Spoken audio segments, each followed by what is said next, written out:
نحمده ونصلي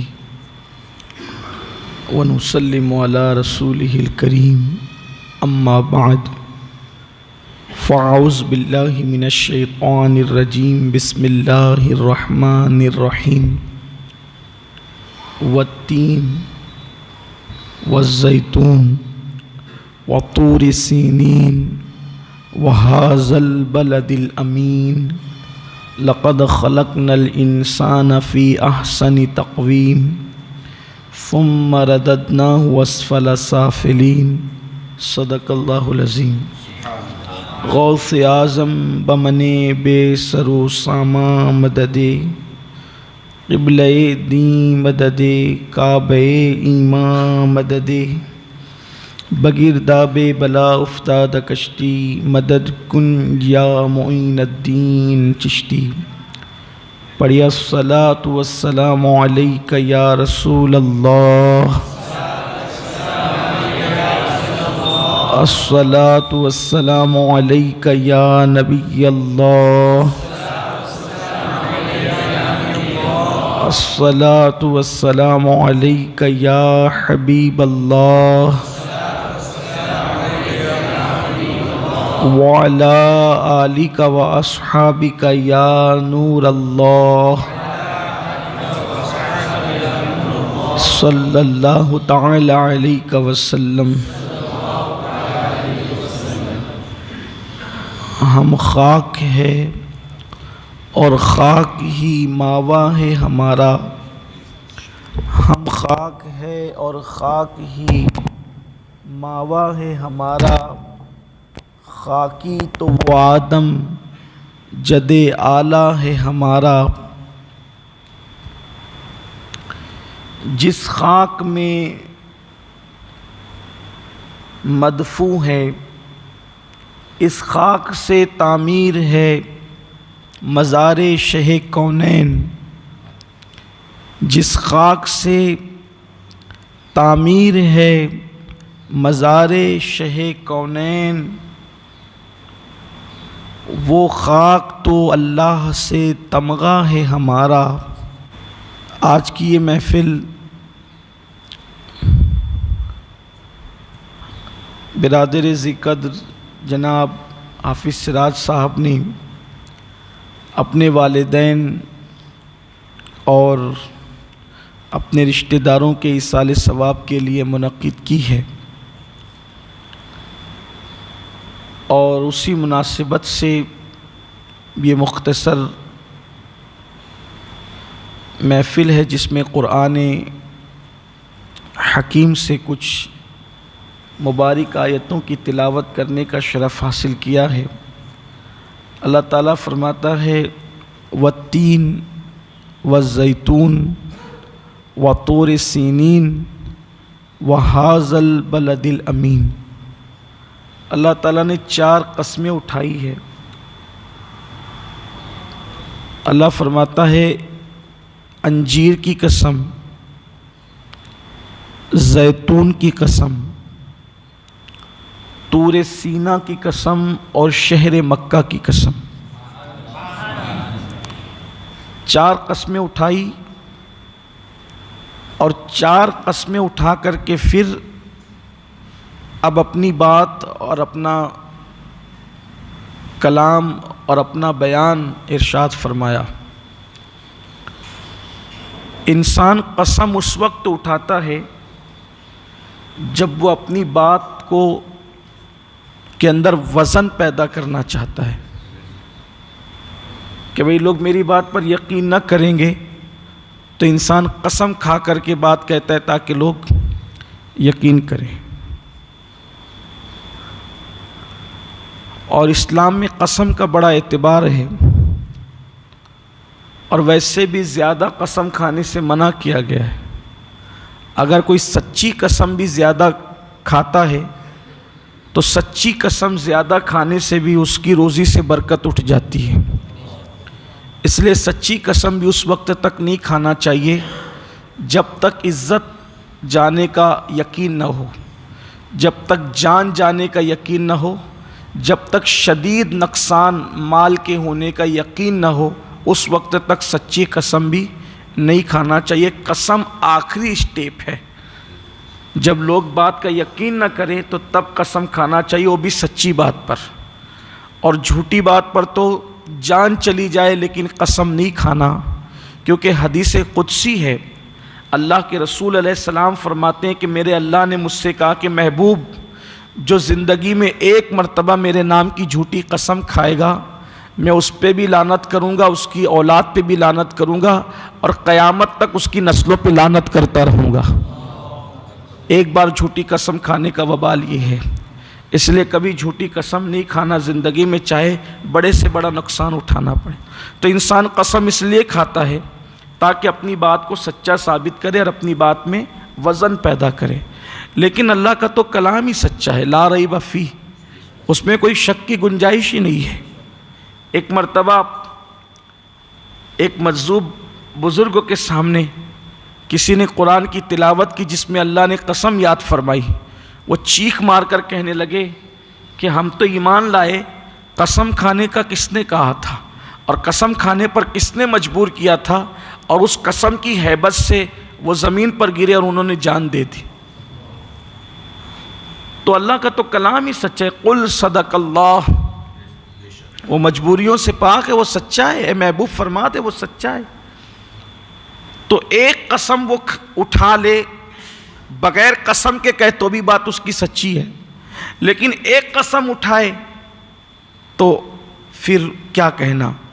لیکن اس نے ایک نہیں 4 قسمیں اٹھائی، اور قسمیں بھی کس قسم کی؟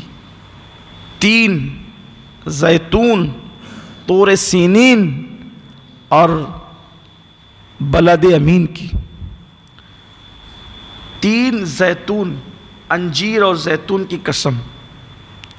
کبھی مستشرقین جو ہے اس کا مذاق بھی اڑاتے ہیں کہ آپ کا اللہ کیسا ہے، معاذ اللہ کے، وہ تو انجیر اور زیتون کی قسم اٹھاتا ہے۔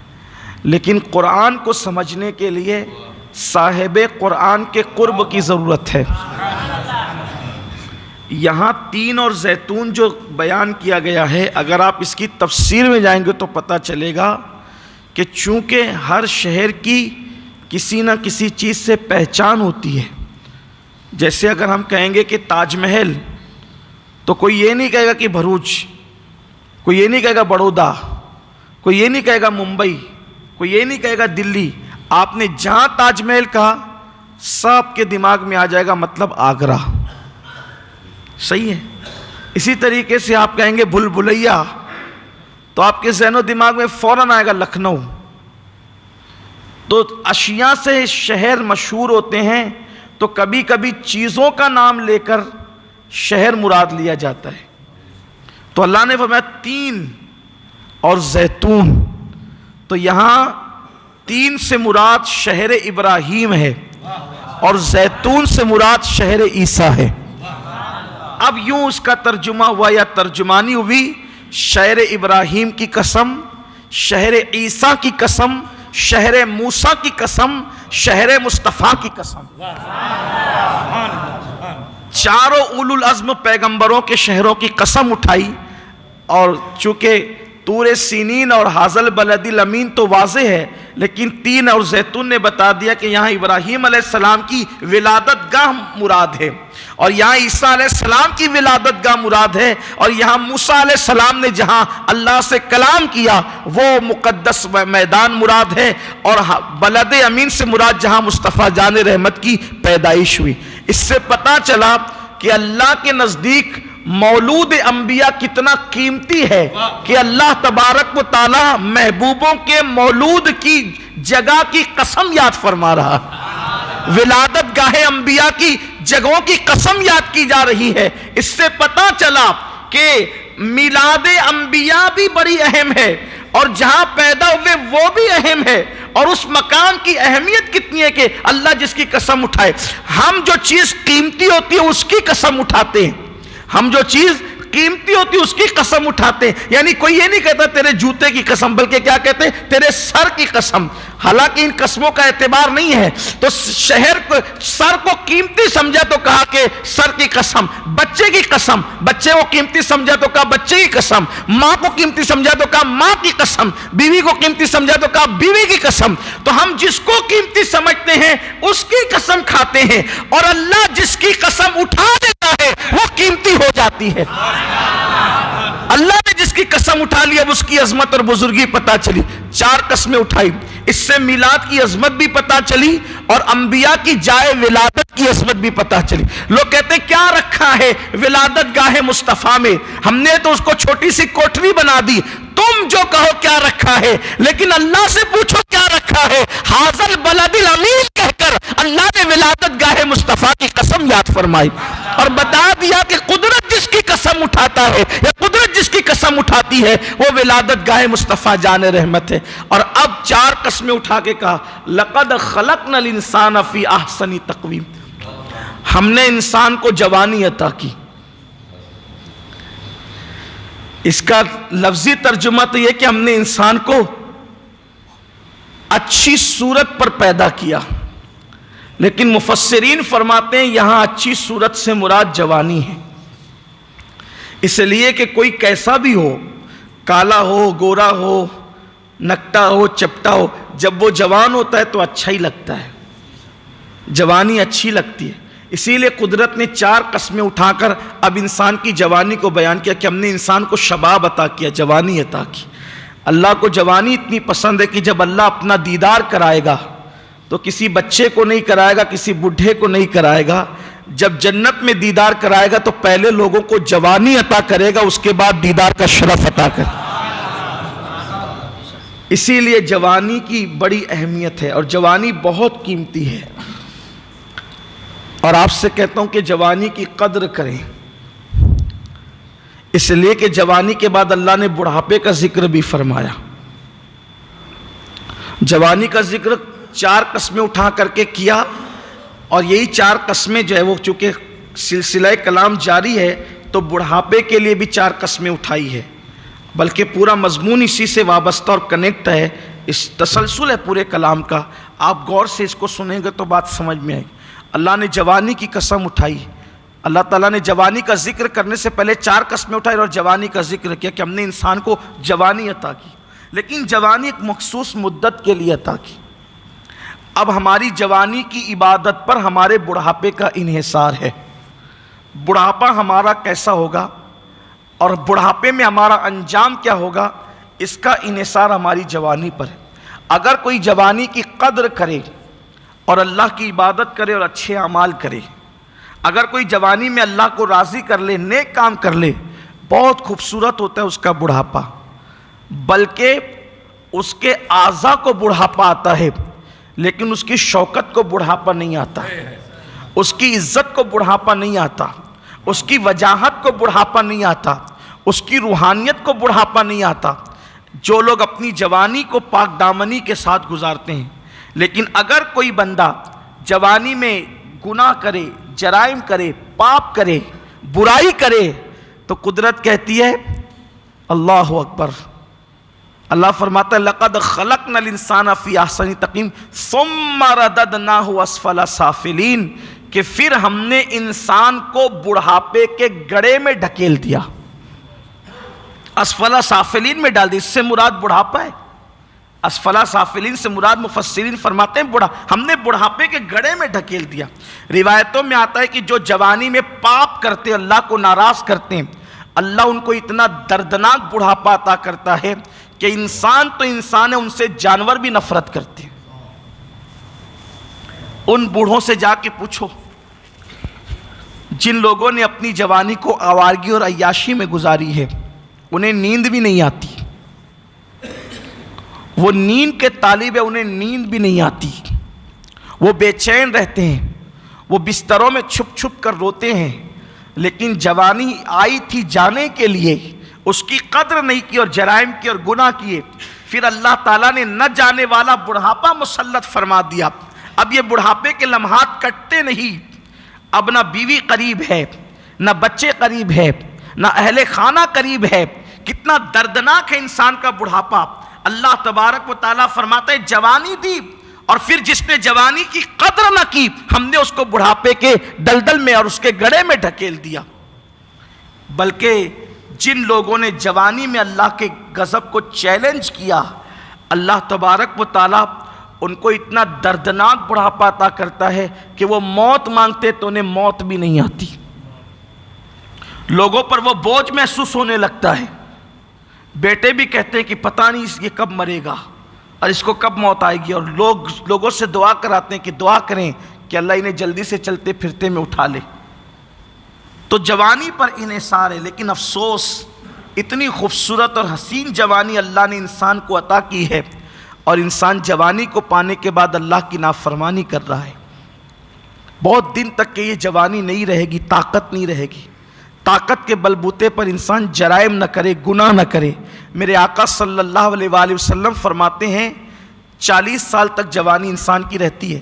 تو آقا علیہ السلام فرماتے ہیں 40 سال کی عمر میں اگر انسان کے پاس نیکی بھی نہیں ہے, تقوی بھی نہیں ہے اور توبہ بھی نہیں ہے, 40 سال تک پہنچنے تک نہ نیک عمل ہے, نہ تقوی ہے اور نہ توبہ ہے. نہ تقوی ہے نہ توبہ ہے. تقوی کیا ہے؟ متقی اس کو کہتے ہیں جس نے گناہ کیا ہی نہیں, اور تائب اس کو کہتے ہیں کہ گناہ کیا تو صحیح مگر اللہ سے معافی مانگ لی. اور محبوب الہی حضرت نظام الدین اولیاء اپنے ملفوظات میں فرماتے ہیں کہ متقی اور تائب مرتبے میں دونوں برابر ہیں. کیونکہ متقی وہ ہے جس نے گناہ کیا نہیں تو اس کے نامہ اعمال میں گناہ لکھے ہوئے نہیں ہے, لیکن تائب وہ ہے جس نے گناہ تو کر لیا مگر توبہ کر لیا اور توبہ کی برکت سے اس کے بھی گناہ مٹ گئے تو اس کا نامہ اعمال بھی گناہوں سے پاک ہے اور اس کا نامہ اعمال بھی گناہوں سے پاک ہے. اسی لیے اللہ کے رسول صلی اللہ علیہ وسلم نے فرمایا کہ جس نے 40 سال کی عمر میں پہنچنے تک نہ تقوی اختیار کیا, نہ نیکیوں کا ذخیرہ کیا اور نہ سچی توبہ کی, وہ شخص دنیا ہی میں اپنے آپ کو جہنم کے لیے تیار کر لے وہ اپنے آپ کو جہنم کے لیے. اس لیے کہ 40 سال میں جوانی کا اختتام ہونے لگتا ہے. تو جوانی گزرنے سے پہلے اگر ہم نے نہ نیکی کی اور نہ توبہ کی تو اپنے آپ کو جہنم کے لیے تیار کر لینا چاہیے. مگر یہ کہ جس کو اللہ توبہ کی توفیق دے دے.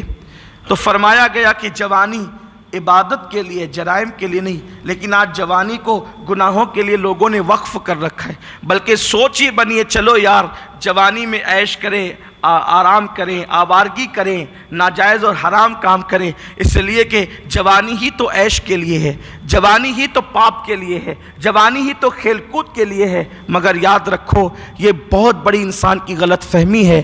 بڑھاپے میں انتظار کریں گے کہ ہم بڑھاپے میں عبادت کر لیں گے, بڑھاپے میں مسجد کا کونا پکڑ لیں گے. اچھی طرح یاد رکھنا انسان اللہ کے ساتھ جفاکاریوں کی حد کر رہا ہے. اللہ کی راہ میں کھانا وہ دیتا ہے جو کسی قابل نہیں رہ جاتا. اللہ کی راہ میں کپڑے وہ دیتا ہے جو پہننے کے قابل نہیں رہ. جب کھانا کھانے کے قابل نہ رہا تو اللہ کی راہ میں دیا, جب کپڑے پہننے کے قابل نہ رہے تو اللہ کی راہ میں دیا, جب جوتے استعمال کے قابل نہ رہے تو اللہ کی راہ میں دیا. اسی طرح جب زندگی کسی کے قابل نہ رہی تو اللہ کی راہ میں دیا.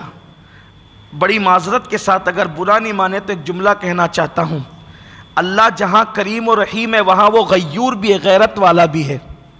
اللہ تعالیٰ غیرت والا بھی ہے.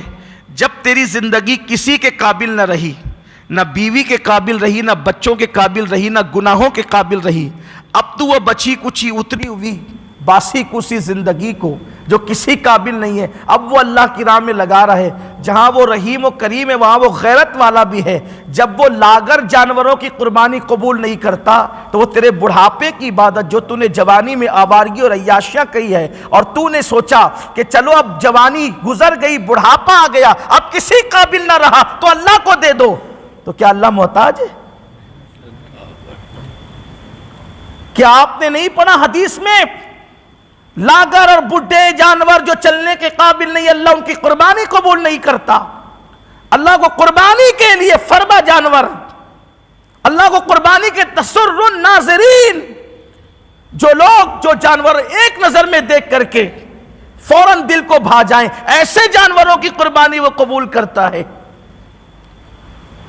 جو کسی قابل نہ رہے اس جانوروں کی قربانی قبول نہیں ہوتی، تو جب جانوروں میں وہ کسی قابل نہ رہنے والوں کو قبول نہیں کرتا، تو جب انسان کسی قابل نہ رہا اور اللہ کی آئے تو اللہ اسے کیسے قبول کرے گا؟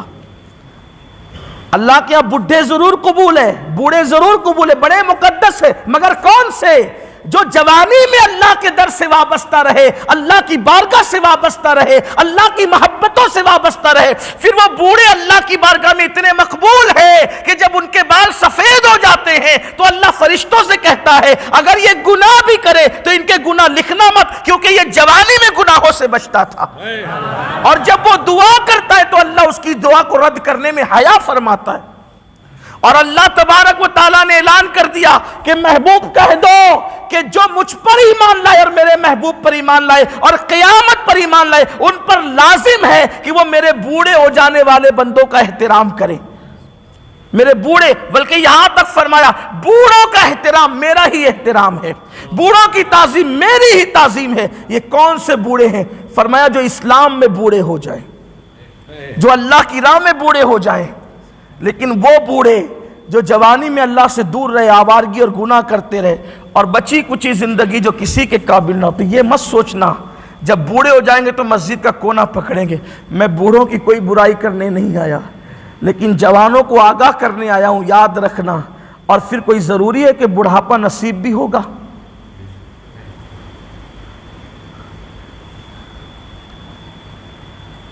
جو لوگ کرسی پہ بیٹھ کے نماز پڑھتے ہیں وہ اپنے اوپر نہ لے، لیکن ایک جملہ کہنا چاہتا ہوں۔ ایک صوفی بہت بڑے مفکر نے کہا تھا جوانی میں تو عبادت نہیں کرتا، سجدہ نہیں کرتا، اور جب بوڑھا ہو کے مسجد میں آتا ہے تو اللہ تجھے سجدہ کرنے نہیں دیتا۔ تیرے گھٹنے کا درد تجھ سے کہتا ہے کہ اب سجدہ نہیں ہوگا، اب کرسی پہ بیٹھ کے نماز پڑھنا پڑے۔ جنہوں نے جوانی سے نمازیں پڑھی ہے بہت جلدی سے ان کو کرسی پہ بیٹھنے کی نوبت نہیں آتی۔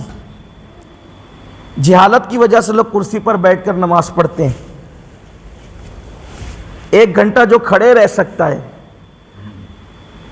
کیا وہ سجدے کے ساتھ نماز نہیں پڑھ سکتا؟ قیام کے ساتھ نماز نہیں پڑھ سکتا؟ جو کرسیوں میں بیٹھ کے نماز پڑھتے ہیں وہ مسجد کے دروازے پہ آدھے گھنٹے تک لوگوں سے بھنکس اور بحث کرتے رہتے ہیں۔ تو جب وہاں آدھے گھنٹے تک آپ کھڑے رہ سکتے تو یہاں نہیں کھڑے رہ سکتے؟ جب آپ دسترخوان پہ بیٹھ سکتے تو مسجد میں نہیں بیٹھ سکتے؟ انتہائی درجے کا عذر ہو کہ اس کے بغیر چارہ نہیں۔ حضور سیدی مفتی اعظمین رحمت اللہ علیہ نے ایک شخص کو دیکھا کہ اس کا ایک پیر کٹا ہوا ہے، وہ بیٹھ کے نماز پڑھ رہا ہے۔ آپ سفر میں تھے، آپ جب تشریف لائے تو اس سے نماز کے بعد پوچھا کہ بھئی تم بیٹھ کے نماز کیوں پڑھتے ہو؟ کہا میرا ایک پیر کٹا ہوا ہے۔ فرمایا کیا تو دیوار کے سہارے سے کھڑے ہو کے نماز پڑھ سکتا ہے؟ اس نے کہا پڑھ سکتا ہوں۔ تو کہا تیری نماز نہیں ہوگی۔ اگر تو دیوار کا سہارا لے کے کھڑے ہو کے پڑھ سکتے ہو تو تجھے دیوار کا سہارا لے کے کھڑے ہونا چاہیے۔ مجھے تو ایسا لگتا ہے کہ چند دنوں کے اندر اب صفیں کم ہوگی، کرسیاں لگ جائے گی، ایسا لگے گا کہ جیسے کوئی کانفرنس ہال ہے، فیشن ہو گیا یہ کرسی میں بیٹھ کے مسجد میں نماز پڑھنا۔ جو واقعی بوڑھے ہیں ان کو حق ہے، ان کے لیے اجازت ہے، لیکن اب میں دیکھ رہا ہوں میری عمر کے نوجوان لوگ بھی وہ کرسیوں پہ آ کر کے بیٹھ نماز پڑھتے۔ تھوڑا سا موٹا ہو گیا تو وہ بھی کرسی پہ بیٹھ کے نماز، حالانکہ وہ کھڑا رہ رہا ہے برابر، ٹرین کا ٹکٹ لینے کے لیے ایک ڈیڑھ گھنٹہ کھڑا ہے، ایئرپورٹ پر کیو کے اندر برابر، فلائٹ میں سیٹ لینے کے لیے برابر کھڑا ہے۔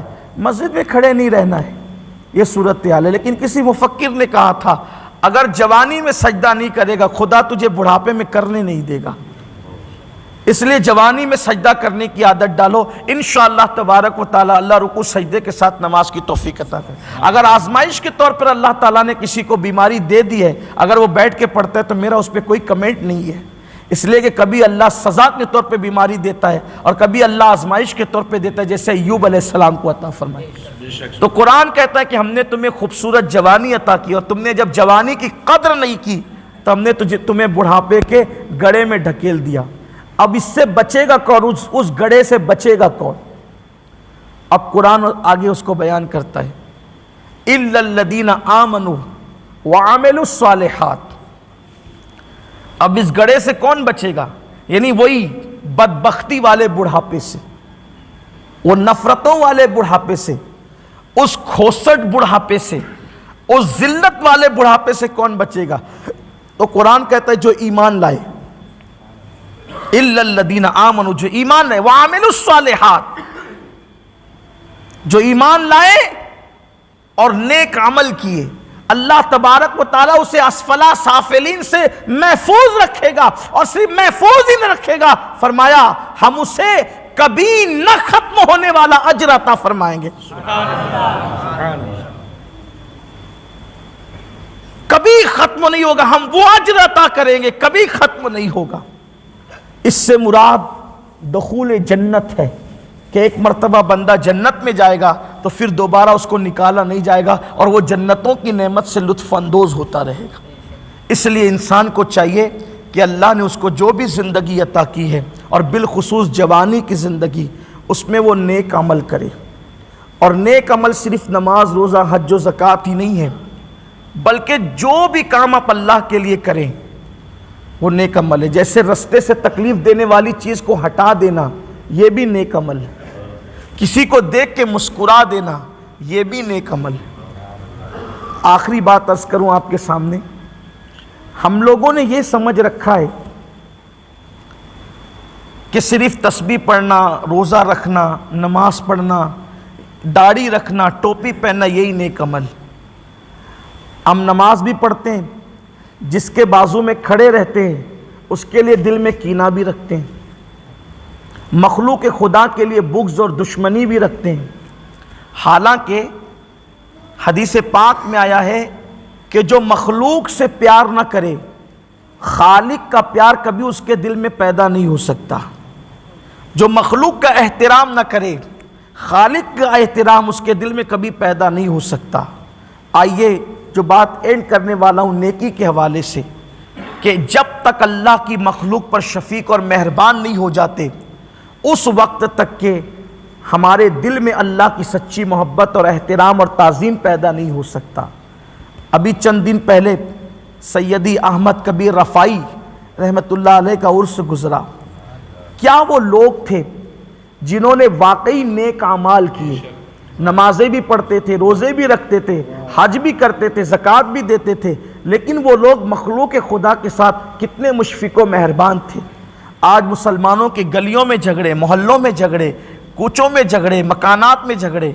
حضرت احمد کبیر رفاعی کے جسم پر اگر مچھر بیٹھ جاتا اور کوئی اڑانا چاہتا، فرماتے مچھر نہ اڑاؤ، میرے جسم پر بیٹھا ہوا مچھر نہ اڑاؤ، کیونکہ اللہ نے مچھروں کی غذا انسان کے خون میں رکھی ہے. اگر اللہ نے اس کی غذا میرے خون میں رکھی ہے تو اس کو خون پی لینے دو.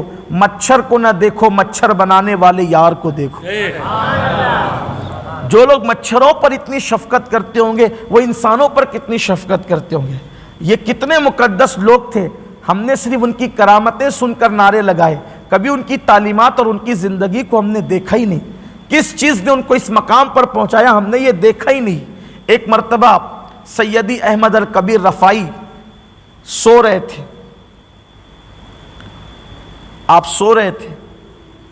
جو جبے ہوتے ہیں تو جبے میں صوفیہ کے نزدیک سنت یہ ہے کہ ان کی آستین بڑی ہوتی، بڑی بڑی آستین ہوتی، کھلی ہوئی آستین. تو جب آپ سو رہے تھے تو سوتے میں ایک بلی آئی اور وہ بلی آپ کی آستین پر سو گئی. تصور کرنا کہ ہم نے نیکی کو کتنا محدود کیا، اور نیکی کتنی لامحدود چیز کا نام ہے.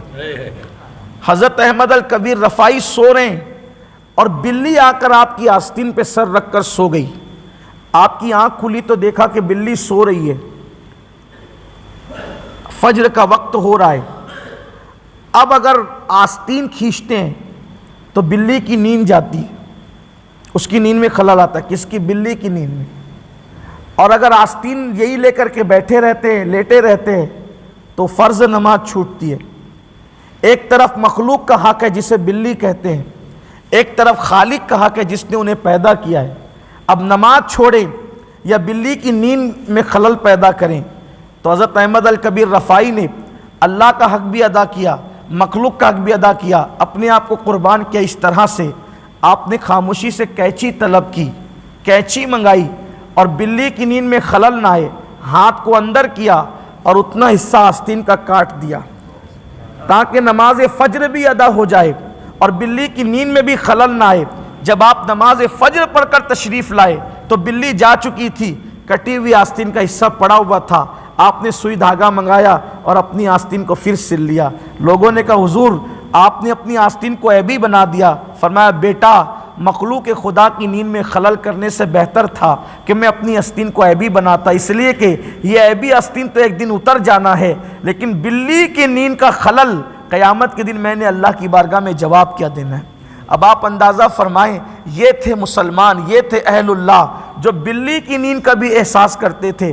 آج تو ہمارے گھروں میں شادیاں ہوں تو ہمیں نہ بیماروں کی نیند کا احساس ہے، نہ پڑوسیوں کی نیند کا احساس ہے، نہ کسی کا خیال ہے، نہ کچھ ہے، اور ہم نے سوچا کہ بس نماز روزہ حج زکوٰۃ اسی کو عبادت کہتے ہیں۔ یاد رکھنا الا الذین آمنوا وعملوا الصالحات میں سارے نیک اعمال سمٹ آ رہے ہیں، لیکن ہم نے کبھی اس کی طرف توجہ نہیں کی۔ آئیے اپنا دین پڑھیے، اپنا دین سیکھیے۔ دین کہتا کیا ہے؟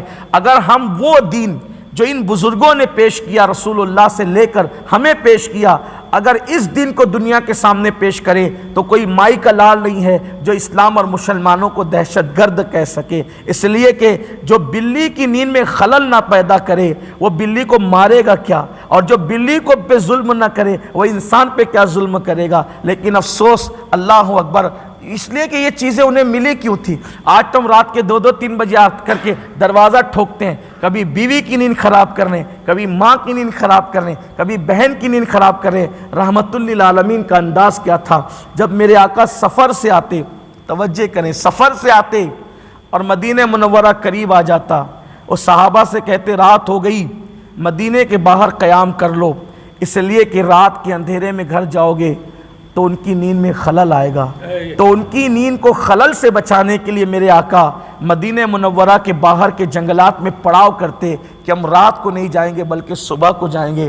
آپ اندازہ کریں حضور نے کیا دین اور نیکی پیش کی اور ہم کیا کر رہے ہیں۔ اسی پہ ہمیں غور کرنا چاہیے۔ یاد رکھنا، صرف کسی کو گالی دینا ہی گناہ نہیں ہے، بلکہ کسی کی نیند میں خلل پیدا کر دینا یہ بھی اسلام نے پسند نہیں کیا ہے۔ صرف کسی کا حق مار لینا ہی گناہ نہیں ہے، بلکہ کسی کی نیند میں خلل پیدا کرنا یہ بھی حق تلفی ہے۔ اس سے بڑھ کر کیا تعلیم ہو سکتی ہے کہ میرے آقا علیہ السلام نے فرمایا کہ جو سو رہا ہو سونے والے کو اتنی زور سے سلام مت کرو کہ اس کی نیند کھل جائے۔ سونے والے کے سرہانے بیٹھ کر اتنی زور سے ذکر الہی اور قرآن کی تلاوت نہ کرو کہ اس کی نیند میں خلل آئے۔ کہاں تلاوت قرآن کی آواز اور کہاں ایک انسان کی نیند۔ اللہ کے رسول نے نیند کا خیال کرتے ہوئے زور سے تلاوت کرنے پر پابندی لگا دی ہے۔ جو مذہب کسی کی نیند کا خیال کرتے ہوئے بلند آواز سے تلاوت پہ پابندی لگا دیتا ہے، اس مذہب کے ماننے والوں کو اجازت کس نے دی کہ وہ ٹی وی اتنی زور سے چلائے کہ 4 گھر تک کے اس کے ٹی وی کا آواز جائے۔ افسوس کی بات یہ ہے کہ جو دن صفہ کے چبوترے سے ملا تھا وہ دن کتابوں کے اندر قید ہو گیا ہے، اور اس دن پر عمل کرنے والے قبروں کے اندر چلے گئے ہیں۔ اب ہم صرف نمائشیں کرتے پھر رہے ہیں، اور یاد رکھنا نمائش کا صلہ جنت نہیں ہے بلکہ نمائش کا صلہ جو ہے جہنم کے دہکتے ہوئے شعلے ہیں۔ ہمیں اس پر توجہ کرنا ہوگا۔ قرآن کہتا ہے والتین والزیتون وطور سینین وہذا البلد الامین لقد خلقنا الانسان فی احسن تقویم ثم رددناہ اسفل سافلین، کہ شہر ابراہیم کی قسم، شہر عیسیٰ کی قسم، یا ولادت گاہ ابراہیم کی قسم، ولادت گاہ عیسیٰ کی قسم، اور طور سینہ کی قسم، ولادت گاہ مصطفیٰ کی قسم، ہم نے انسان کو اچھی صورت پر پیدا کیا، لیکن جس نے جوانی کی قدر نہ کی ہم نے اس کو ذلت والے بڑھاپے میں ڈھکیل دیا، اور پھر جس نے ایمان لا کر نیک عمل کیا ہم اسے ایسا اجر عطا کریں گے جو کبھی ختم ہونے والا نہیں ہے۔ اللہ سے دعا ہے کہ اللہ ہمیں ایمان کامل کی بھی نعمتوں سے مالا مال فرمائے، اور نیک اعمال کی بھی اللہ ہمیں توفیق نصیب فرمائے۔ اور گفتگو کے درمیان اگر کوئی غلطی ہو گئی ہو تو اللہ تعالیٰ معاف فرمائے۔ بس جاتے جاتے آخری پیغام دے کر جاؤں کہ جس مذہب نے بلی کی کتے کی اور عام انسانوں کی نیند کا اتنا خیال کیا تو وہ مذہب ماں باپ کی بیداری کا کتنا خیال کرنے کا حکم دیتا ہوگا، اس کا بھی ہمیں اندازہ کرنا چاہیے۔ اللہ تبارک و تعالیٰ جہاں ہم سب کے حقوق ادا کر رہے ہیں، وہی ہمیں اللہ ماں باپ کے حقوق ادا کرنے کی بھی توفیق رفیق عطا فرمائے۔ آپ سے میری گزارش ہے کہ ساپا کا علاقہ جو ہے وہ ہمارے حافظ سراج صاحب کا یہ وطن ہے، اور بہت عرصے سے یہاں سنی دعوت اسلامی کے وفود اور قافلے اور گاہے مقررین مبلغین خطبہ آتے رہے ہیں۔ یاد رکھیے آج ضرورت ہے، اور آج کے دور کی سب سے بڑی ضرورت ہے کہ ہمارے نوجوانوں کو ہم اسلام بتائیں۔ یقیناً میں آپ کے چہرے پڑھ رہا ہوں، آپ میری بات سن کر کے حیرت بھی کر رہے ہوں گے کہ کیا یہ اسلامی تعلیم اور یہ اسلام ہے؟ آپ کو نئی لگ رہی ہے یہ بات، لیکن یہ بات میں نے کوئی نئی بتائی نہیں ہے، ابھی کوئی بات میں نے نئی نہیں بتائی۔ اگر میں نئی بات بتاتا تو یہ کہتا کہ بھائی جو وہ فلاں مولانا صاحب نے یہ کیا اور فلاں مولانا صاحب نے یہ کیا۔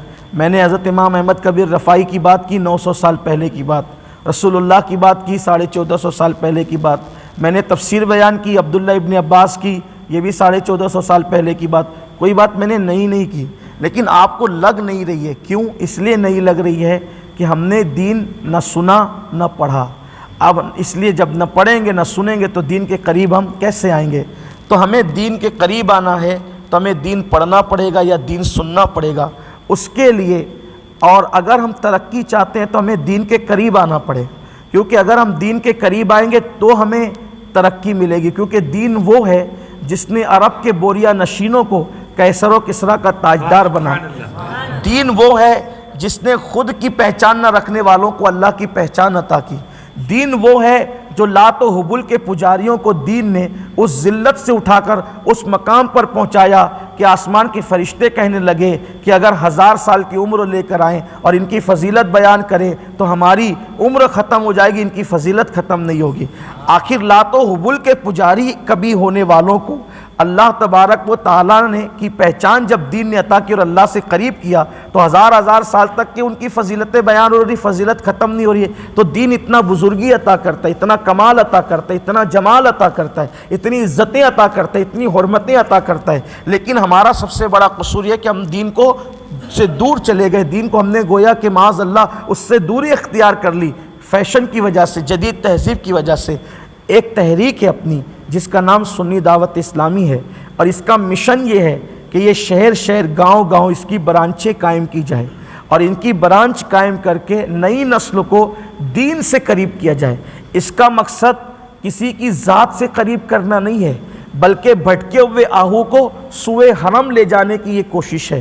یہ سنی دعوت اسلامی کسی کی ذاتی تحریک نہیں، نہ کسی شخصیت کی پرستی کی طرف دعوت دیتی ہے، بلکہ یہ تحریک مصطفیٰ جان رحمت کے قدموں کے قریب کرنا چاہتی ہے۔ اس لیے سانپا کے نوجوانوں سے میری گزارش ہے کہ آپ سنی دعوت اسلامی سے جڑیں اور یہاں تحریک کی برانچ قائم کریں، اور آپ خود یہاں پر اگر ہفتہ واری اجتماع مسجدوں میں نہیں ہوتا تو مسجدوں میں قائم کریں اور سیدھے سادے انداز ہی میں اپنے دین کی بات بیان کریں۔ ہمیں کوئی ضرورت نہیں ہے خطیبوں کا انداز اختیار کر کے دین بیان کرنے کی۔ اگر آپ خلوص دل کے ساتھ ٹوٹے پھوٹے الفاظ میں بھی اللہ کا دین بیان کرتے ہیں تو اللہ تعالیٰ آپ کی بات لوگوں کے دلوں میں اتار دے گا۔ اور میں کہتا ہوں جب بلی کی اور کتے کی خدمت کرنے پر اللہ لوگوں کو جنتیں عطا کرتا ہے تو اگر ہم اللہ کے دین کے خادم بن جائیں تو اللہ ہمیں کیا مقام عطا فرمائے گا۔